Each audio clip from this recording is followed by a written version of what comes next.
hello इतिया आपनालोके गम पाइছে না নাই আমাৰ এপ্ৰিল মে জুন মাহৰ ভিতৰত ইউপিএছ ফৰ্ম অহা কথা আছিল 4খন এই 4খন ইউপিএছৰ ফৰ্ম এতিয়ালৈকে নাহিল তাৰ পিছত কি কৰিলে এওঁলোকে 30 সেপ্টেম্বৰ লৈকে আৰু আগুৱাই দিলে এই 30 সেপ্টেম্বৰ লৈকে ইউপিএছৰ ফৰ্ম আহিব না নাই A1 A2 B1 B2 এই ফৰ্ম আহিব না নাই আমি নাজানো নে সৰকাৰে আমাৰ লগত লৰা ধেমালি কৰি আছে নে কি কৰি আছে নাজানো এই অলপতে যিবিলাক ষ্টিপেণ্ডাৰী পোষ্ট আছিল বা যিবিলাক অবিবি আছিল তেওঁলোকক দিয়া কথা আছিল পুৰণি পেঞ্চন সেই মৰ্মে যোৱা 30 জুনত গুৱাহাটীত কাগজ পত্ৰ পঠিয়া হৈছে নাম ঠিকনা পঠিয়া হৈছে কিন্তু এতিয়ালৈকে ইয়াৰ কোনো বিধি ব্যৱস্থা হোৱা নাই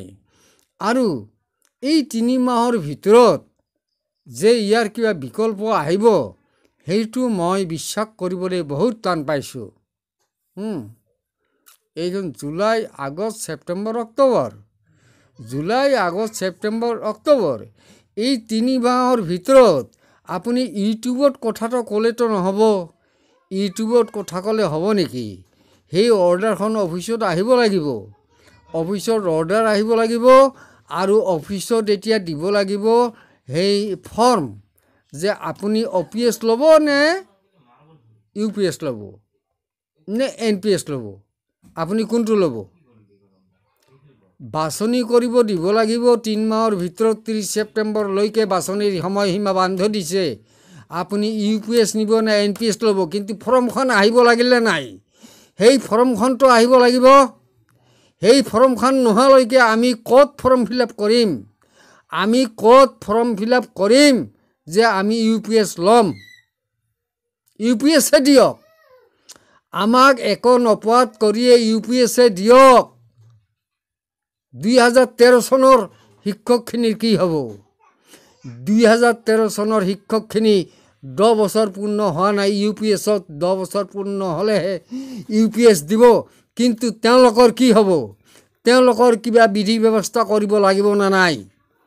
এইবিলাক ব্যৱস্থা চৰকাৰে কৰিব লাগে না নাই নে চৰকাৰে কেৱল আমাক আভুৱা ভৰি থাকিব নেকি আমাক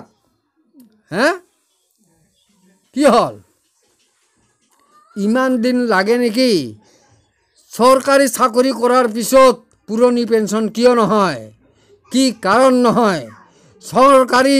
চাকৰি কৰাৰ পিছত ওপিএছ অৰ্থাৎ পুৰণি পেঞ্চন হ'বই লাগিব কিয় নহব পুৰণি পেঞ্চন ব্ৰিটিছৰ দিনৰ পৰা পুৰণি পেঞ্চন হৈ আহিছে আজি কিবা নতুন পেঞ্চন ইউপিএছ ওলালে এটা হ'ব নেকি আৰু ইউপিএছত 10 বছৰ চাকৰি কৰিব লাগে কিন্তু ভেঞ্চাৰ স্কুলৰ শিক্ষকসকলে 10 বছৰ চাকৰি কৰা নাই তেওঁলোকে কি কৰিব তেওঁলোকৰ কি হ'ব তেওঁলোকৰ অৱস্থা কি হ'ব আজি ভেঞ্চাৰ স্কুলৰ শিক্ষকখিনিৰ কি হ'ব আৰু এতিয়া আমি 1996 আৰু 93 চনত যিখিনি শিক্ষকে আমি চাকৰি পাইছিলো তেওঁলোকক ওপিএছ দিয়াৰ কথা আজিলৈকে কিয় ওপিএছ দিয়া নাই গতিকে চৰকাৰক মই টানি অনুৰোধ জনাইছো যে চৰকাৰে অনতিপলমে সকলোকে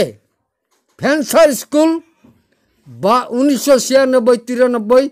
যিকোনো পৰ্যায়ৰ শিক্ষক বা কৰ্মচাৰী সকলোকে ইউপিএছ দিব লাগে ওপিএছ দিব লাগে ভুল হ'ল ইউপিএছ নহয় ওপিএছ দিব লাগে মোৰ যে খং উঠি গৈছে ওপিএছ দিব লাগে ওপিএছ ওপিএছ ওপিএছ ওপিএছৰ বাহিৰে আমি একো নেজানো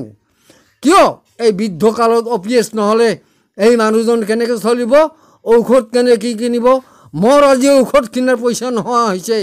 মোৰ নিচিনা বহুতৰ ঔষধ কিনাৰ নোহোৱা পইচা নোহোৱা হৈছে আমি কি কৰিম আমি নিয়মে মৰিম নেকি চৰকাৰে কিবা এটা ইয়াৰ